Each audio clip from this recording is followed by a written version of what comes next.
یوں تو وہ دلوں کے حال جانتا ہے، مگر وہ چاہتا ہے اس سے مانگا جائے، یہ اس کی شان ہے، کیونکہ وہ بادشاہ ہے۔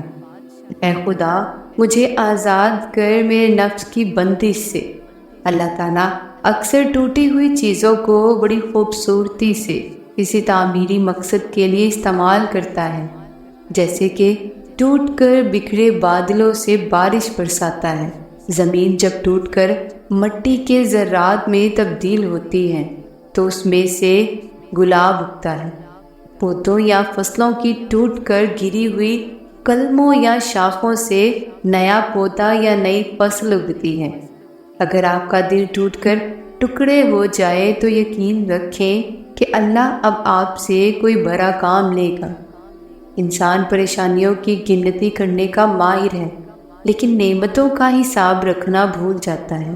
ایک دوسرے کے رزق پر نظر مت رکھو، کیونکہ اللہ سے بہتر کوئی تقسیم کرنے والا نہیں۔ ایک الگ سا سکون ملتا ہے جب اللہ کے خوف سے استغفار کے آنسو آنکھوں سے نکل آتے ہیں۔ لباس قیمتی ہو یا سستا، کردار کو نہیں چھپا سکتا۔ اپنے کردار کو اچھا کرو، ہر لباس میں اچھے لگو۔ زندگی میں کافی ٹھوکریں ملتی ہیں، لیکن زندگی میں اپنے پیروں پر اٹھ کھڑے ہونے کا فیصلہ ہمارا اپنا ہوتا ہے۔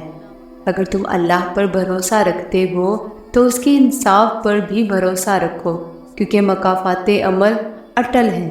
خوبصورتی کا تعلق نظر سے کم اور دل سے زیادہ ہوتا ہے۔ جب انسان کا درد حد سے بڑھ جاتا ہے تو انسان روتا نہیں، خاموش ہو جاتا ہے۔ اللہ کی مہلت کو طاقت نہ سمجھو۔ اللہ جب بہترین سے نوازتا ہے تو پہلے بدترین سے گزارتا ہے۔ امید انسان سے کبھی مت لگائیے اور اللہ سے کبھی مت ہٹائیے۔ کوئی کتنا بھی گنہگار کیوں نہ ہو، اللہ اس کے لیے دعا کا راستہ کبھی بند نہیں کرتا۔ وہ اپنے بندے کو نوازنے سے نہیں روکتا۔ جب اللہ اپنے بجائے کسی دوسرے کو خدا بنا کر پوجنے والے پر بھی اپنے رحمتیں بند نہیں کرتا، وہ اپنے نام لیوا کے لیے دعا اور توبہ کا راستہ کیسے بند کر سکتا ہے؟ اس لیے اپنی چھوٹی بڑی غلطیوں پر اپنے رب سے توبہ کرتے رہو۔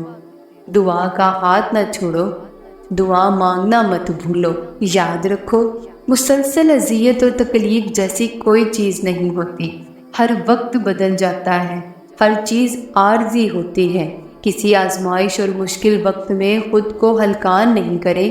بھروسہ رکھیں، بہتری آپ کی منتظر ہے۔ اور یاد رکھو، ہم اللہ تعالیٰ کی جس حد کو توڑتے ہیں انہی کے ذریعے ہمیں توڑ دیا جاتا ہے۔ لیکن ہم اپنی غلطی، اپنا گناہ تسلیم نہیں کرتے، بلکہ صفائیاں دیتے ہیں کہ کس طرح ہم صحیح ثابت ہو جائیں۔